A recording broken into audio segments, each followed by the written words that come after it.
السلام علیکم ورحمۃ اللہ وبرکاتہ۔ الحمد للہ رب العالمین والصلاة والسلام علی اشرف الانبیاء والمرسلین نبینا محمد وعلی آلہ وصحبہ اجمعین، اما بعد۔ اعوذ باللہ السمیع العلیم من الشیطان الرجیم من ہمزہ ونفخہ ونفثہ۔ ومن آیاته ان خلق لكم من انفسكم ازواجا لتسكنوا اليها وجعل بينكم مودة ورحمة ان في ذلك لآيات لقوم يتفكرون۔ رب اشرح لي صدري ويسر لي امري واحلل عقدة من لساني يفقهوا قولي۔ سبحانك لا علم لنا الا ما علمتنا انك انت العليم الحكيم۔ رب يسر ولا تعسر وتمم بالخير۔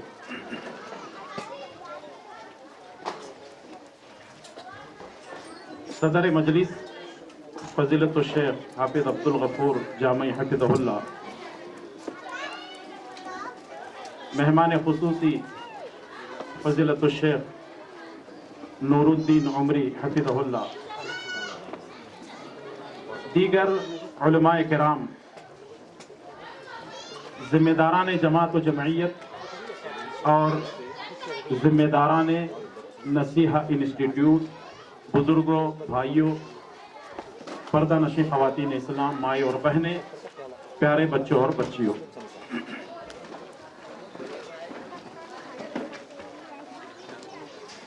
یہاں جتنے لوگ بیٹھے ہوئے ہیں ہر کوئی اپنی زندگی میں سکون چاہتا ہے۔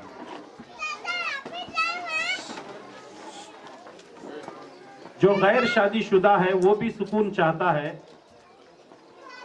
اور شادی شدہ تو خاص کر کے سکون کے لیے ترستا ہے بیچارہ۔ اس کا مطلب یہ نہیں ہے کہ شادی ہونے کے بعد انسان کا سکون چھن جاتا ہے، ایسی بات نہیں ہے۔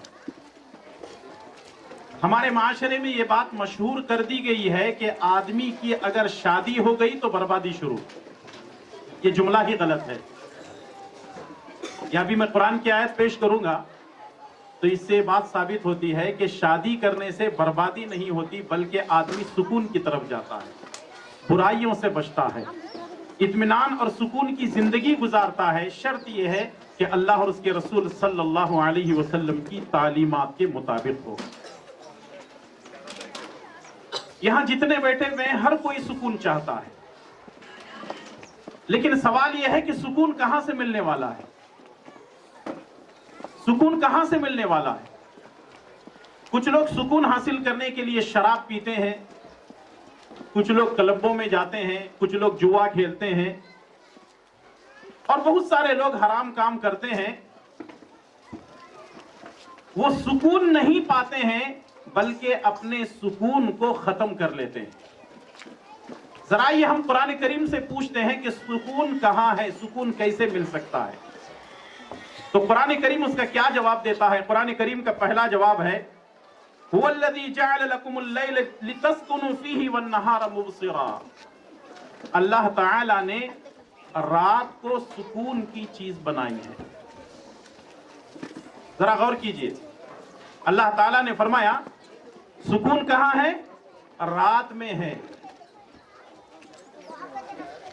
ایک انسان رات میں سکون تلاش کرنے کے بجائے وہ ساری رات جاگتا ہے، پریشان رہتا ہے، برائیاں کرتا ہے، اور فجر سے ٹھیک کچھ گھنٹے پہلے سو جاتا ہے دن کے 11-12 بجے تک، اور یہ کہتا ہے کہ میری زندگی میں سکون نہیں ہے۔ اس کا مطلب یہ ہے کہ جو رات بھر جاگتا ہے اور دن بھر سوتا ہے اس کو کبھی سکون ملنے والا، ارے بولو جی کچھ تو۔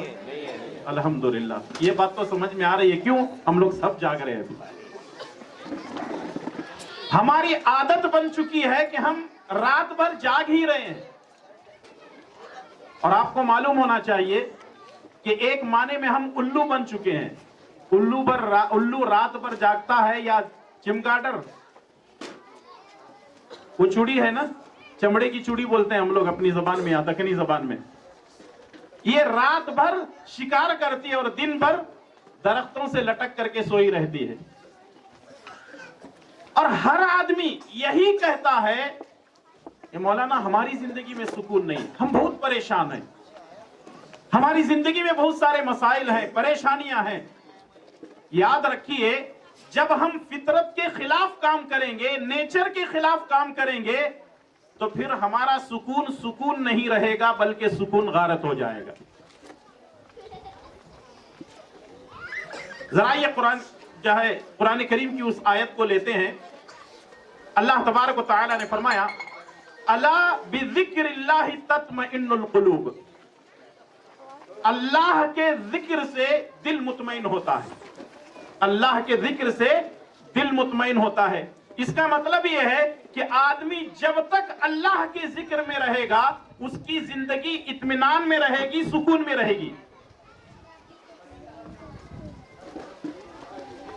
آپ لوگ دیکھتے ہوں گے علماء کرام بڑے سکون کی زندگی گزارتے ہیں. الحمدللہ ثم الحمدللہ. ہمارے سامنے ماشاءاللہ علماء کرام بیٹھے ہوئے ہیں. آخر اس کی وجہ کیا ہے؟ ان کو اس آیت پر پکا بھروسہ ہے اور یقین ہے کہ اللہ کے ذکر سے دل مطمئن ہوتا ہے، اسی لیے وہ نمازیں نہیں چھوڑتے ہیں، قرآن کی تلاوت نہیں چھوڑتے ہیں، ذکر و اذکار نہیں چھوڑتے ہیں، اور جتنا ہو سکتا ہے بھلائی کا حکم دیتے ہیں، برائی سے روکتے ہیں. الا بذکر اللہ تطمئن القلوب. اللہ کے ذکر سے دل مطمئن ہوتا ہے. صحیح مسلم اور سنن ابو داؤد کی روایت. سکون کیسے غارت ہوتا ہے ایک مثال میں آپ کے سامنے دے رہا ہوں، اور سب سے پہلے یہ خطاب میرے لیے ہے اور پھر اس کے بعد آپ کے لیے. صحیح مسلم اور سنن ابو داؤد کی روایت ہے، اللہ کے پیارے نبی جناب محمد الرسول اللہ صلی اللہ علیہ وسلم ایک لشکر کو لے کر ایک جنگ کی تیاری میں نکلتے ہیں اور رات چلتے رہتے ہیں. آدھی رات سے زیادہ کا حصہ گزر گیا. نبی کریم صلی اللہ علیہ وسلم تھکے ہوئے تھے. آپ نے فرمایا کہ سارے لوگ تھکے ہوئے ہیں، ایسا کرو خیمے گاڑو، ٹینٹ مارو، سو جاؤ، صبح یہاں سے فجر کی نماز پڑھ کر کے نکلیں گے. صحابہ کرام بھی تھکے ہوئے تھے. سارے لوگ ٹینٹ مارتے ہیں اور اپنے اپنے ٹینٹ میں جا کر کے آرام کرنے کے لیے بڑھتے ہیں. تو نبی کریم صلی اللہ علیہ وسلم پوچھتے ہیں کہ فجر کی نماز کے لیے ہم کو کون جگائے گا؟ فجر کی نماز کے لیے ہم کو کون جگائے گا؟ کوئی جواب نہیں دیتے ہیں. حضرت بلال رضی اللہ تعالیٰ عنہ کہتے ہیں اے اللہ کے نبی صلی اللہ علیہ وسلم میں آپ کو فجر کی نماز کے لیے جگاؤں گا. سارے لوگ اپنے اپنے خیمے میں چلے گئے. رسول اللہ صلی اللہ علیہ وسلم بھی اپنے خیمے میں چلے گئے. بلال رضی اللہ تعالیٰ عنہ چونکہ یہ بھی سفر کر رہے تھے، تھکے ہوئے تھے، وہ نیند سے بچنے کے لیے کبھی ادھر تو کبھی ادھر ٹہل رہے تھے. اس کے دو فائدے تھے. ایک یہ ہے کہ ٹہلنے کی وجہ سے نیند نہیں آئے گی، اور دوسری یہ ہے کہ نبی کریم صلی اللہ علیہ وسلم کی خیمے کی وہ حفاظت کر رہے تھے. چونکہ یہ بھی تھکے ہوئے تھے، ٹہلتے ٹہلتے یہ جو خیمے کا بمبو ہوتا ہے اس کو ٹیک لگا کر کھڑے ہو گئے. جیسے ہی ٹیک لگانا تھا آنکھ بند ہونے لگی، بیٹھ گئے، اور آنکھ ایسی لگی کہ سورج ان کے چہرے پہ پورے تیزی کے ساتھ ان پر گر رہا ہے. روشنی، سورج کی روشنی ان پر گر رہی ہے، لیکن یہ سکون سے بمبو کو ٹیک لگا کر کے سو رہے ہیں. اچانک ایک آواز آتی ہے آئین بلال. نبی کریم صلی اللہ علیہ وسلم خیمے کا پردہ ہٹاتے ہیں تو دیکھتے ہیں کہ سورج نکلا ہوا ہے. آپ آواز دیتے ہیں آئین بلال، ارے بلال کہاں ہے؟ نبی کی آواز پر ہڑبڑا کر کے اٹھتے ہیں اور فوراً نبی کریم صلی اللہ علیہ وسلم کی خدمت میں جاتے ہیں. رسول اللہ صلی اللہ علیہ وسلم نے پوچھا ہے بلال تم نے تو یہ کہا تھا کہ فجر کی نماز کو جگائیں گے، آخر کیا ہو گیا؟ سورج نکل چکا ہے. عربی کے جو الفاظ ہیں اس کو میں اپنی زبان میں بتا دوں تاکہ آپ کو جلدی سمجھ میں آ جائے. بلال رضی اللہ تعالیٰ عنہ کہنے لگتے ہیں اے اللہ کے نبی، جس رب نے آپ کو سلایا اسی رب نے مجھے بھی سلا دیا. جس رب نے آپ کو سلایا اس رب نے مجھے بھی سلا دیا. نبی کریم صلی اللہ علیہ وسلم فرماتے ہیں इरहलू मिन हादिहिल वादी फइन्न फीही शैताना, फौरन यहां से निकलो क्योंकि ये शैतानी जगह है, इस वादी से निकलो, ये शैतानी जगह है। रसूलुल्लाह सल्लल्लाहु अलैहि वसल्लम के कहने पर टेंट उखाड़ा जाता है, वहां से निकलते हैं, दूसरी जगह जाते हैं, बिलाल अजान देते हैं, नबी सल्लल्लाहु अलैहि वसल्लम सूरज निकलने के बाद सहाबा कराम को नमाज पढ़ाते हैं। हदीस यहां पर मुकम्मल होती है, इसमें बातें बहुत ज्यादा हैं। दो बातें आपके सामने पेश कर रहा हूं इस हदीस से। पहली बात, कव्वालियों के जरिए से ये बात मशहूर कर दी गई है कि जब तक बिलाल अजान नहीं देते थे तब तक सूरज नहीं निकलता था। यहां बिलाल सो रहा है, सूरज निकला हुआ है। इसका मतलब ये है कि ये सूरज चांद सितारे किसी बंदे के गुलाम नहीं हैं, ये सूरज चांद सितारे और कायनात की हर चीज वो अपने रब के गुलाम है। बिलाल सो रहे हैं और सूरज निकला हुआ है, और आज बिलाल नहीं है लेकिन रोजाना सूरज निकल रहा है और अपनी जगह गुरूब हो रहा है। पहली चीज ये मालूम है। दूसरी चीज इस हदीस से ये मालूम होती है, रसूलुल्लाह सल्लल्लाहु अलैहि वसल्लम ने बिलाल से और सारे सहाबा कराम से फरमाया, इरहलू मिन हादिहिल वादी, इस वादी को छोड़ करके निकलो, यहां से फौरन निकलो, फइन्न फीही शैताना, क्योंकि ये शैतानी जगह है। नबी सल्लल्लाहु अलैहि वसल्लम ने ये बात क्यों कही? नबी सल्लल्लाहु अलैहि वसल्लम ने ये बात इसलिए कही क्योंकि आप सल्लल्लाहु अलैहि वसल्लम सो गए, सारे सहाबा कराम सो गए, आपकी नमाज छूट गई थी फजर की, तो नबी सल्लल्लाहु अलैहि वसल्लम ने फरमाया कि इस शैतानी वादी को छोड़ करके निकलो। दूसरी जगह गए, अजान दी गई और फिर उसके बाद नबी सल्लल्लाहु अलैहि वसल्लम ने नमाज पढ़ाई। अब सोचने और गौर करने वाली बात यह है कि नबी करीम सल्लल्लाहु अलैहि वसल्लम की जिंदगी में एक मर्तबा फजर की नमाज सूरज निकलने के बाद आपने पढ़ी, तो फरमाया कि ये शैतानी जगह को छोड़ करके दूसरी जगह हम जाकर के नमाज पढ़ते हैं। जिस घर में नमाज ही नहीं होती वो कौन सी जगह है?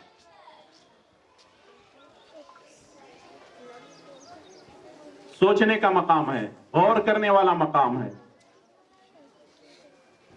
और हम में से अगर कोई बुजुर्ग मस्जिद को जाते भी हैं तो बीवी को सुला करके जाते हैं, जगा कर नहीं जाते हैं। बच्चों को उड़ा कर जाते हैं, साथ में लेकर नहीं जाते हैं। और यही कह रहे हैं कि हमारे घरों में सुकून नहीं है। एक मर्तबा रसूलुल्लाह सल्लल्लाहु अलैहि वसल्लम की नमाज फजर वादी में छूटी थी, तो आपने फरमाया कि ये शैतानी जगह है, इसको छोड़ो। और हम अपने घरों में नमाज नहीं पढ़ते हैं और ये कहते हैं कि हमारे घरों में सुकून नहीं है। अल्लाह तबारक व तआला फरमाता है, हुवल्लज़ी जअल लकुमुल लैला लितस्कुनु फीही वन नहारा मुबसिरा, कि अल्लाह ताला ने रात को सुकून वाली जगह बनाया है। रात में जो वक्त है मुकर्रर, अगर हम उस पे सो जाएंगे और फजर में सही तरीके से उठेंगे तो इंशाअल्लाह तबारक व तआला हमारे सारे मसले हल हो जाएंगे। दूसरी चीज, वल्लाहु जअल लकुम मिन बुयूतिकुम सकना, तुम्हारे घरों में सुकून है। सुकून अगर हासिल करना चाहते हो तो तुम्हारे घरों में है, होटलों में सुकून नहीं है, गली मोहल्ले के सर्कल में चौराहों पर कट्टों पे सुकून नहीं है, दोस्तों के पास महफिलों में जाने से, क्लबों में जाने से सुकून नहीं मिलता। अगर सुकून मिलता है तो इंसान को अपने घर में मिलता है। इसीलिए उक़बा बिन आमिर रज़ी अल्लाह ताला अन्हु रसूलुल्लाह सल्लल्लाहु अलैहि वसल्लम से पूछते हैं, मन नजा, अल्लाह के नबी कामयाबी किसमें है? तो नबी करीम सल्लल्लाहु अलैहि वसल्लम तीन चीजें फरमाते हैं, अमसिक अलैका लिसानक वलियसअका बैतुक वबकी अला खतियतिक। पहली चीज, अपनी जबान को लगाम दो, अपने घर में रहा करो। और तीसरी चीज यह है कि अपने गुनाहों पर रोया करो। इसका मतलब यह है कि कामयाबी उसी में है जब हम अपने घरों में रहेंगे। घर में रहेंगे तो सुकून भी मिलेगा, कामयाबी मिलेगी। सुकून कैसे? हम अपनी बीवी के साथ रहेंगे, हम अपने बच्चों के साथ रहेंगे, हम अपने माँ बाप के साथ रहेंगे, हम अपने भाई बहनों के साथ रहेंगे। हमारा घर, हमारे घर में जो सुकून है वो किसी के घर में नहीं है। और हमसे पूछो सुकून कैसे मिलता है घरों के अंदर? यहाँ उलमा जो बैठे हुए हैं ना, इनसे पूछो सुकून कैसे मिलता है। हम लोग कभी कभी 2-2, 4-4 दिन, हफ्ता भर दावती काम पे, दौरे पे निकलते हैं।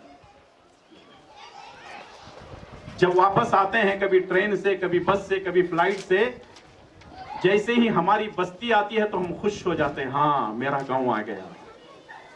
जैसे अपनी गली में जाते हैं तो और खुशी होती, हाँ मेरा घर नजर आ गया। जैसे ही घर में जाते हैं तो और खुशी महसूस होती है कि मेरी बीवी और बच्चे, मेरे माँ बाप, मेरे भाई बहन, मेरे पूरे की पूरे रिश्तेदार यहाँ पर हैं। सुकून इंसान को अपने घर में मिलता है। लोग कहाँ कहाँ सुकून तलाश रहे हैं आज। कोई शराब पी करके बोलता है कि मैं बहुत सुकून में है। हाँ, जब तक तुझे नशा चढ़ा हुआ है सुकून में है तो क्यों, जैसे ही नशा खत्म होगा फिर पीने के लिए तेरी बेसुकूनी शुरू हो जाएगी, वहां तो और परेशान हो जाएगा। तो इंसान को सुकून हासिल करने के लिए अल्लाह ताला ने पहले फरमाया कि रात में सुकून है, दूसरे फरमाया कि तुम्हारे घरों में सुकून है, और तीसरी बात अल्लाह ताला ने फरमाया वमिन आयातिही अन खलक़ लकुम मिन अनफुसिकुम अज़वाजन लितस्कुनु इलैहा। तीसरी चीज अल्लाह ताला ने फरमाया कि तुम्हारी बीवियों में सुकून है, तुम्हारी अपनी बीवियों में सुकून है। इंसान अगर सुकून चाहता है तो वह अपनी बीवी के साथ रहे, अपने बच्चों के साथ रहे, अपने घर में रहे, ताकि उसको सुकून नसीब हो सके।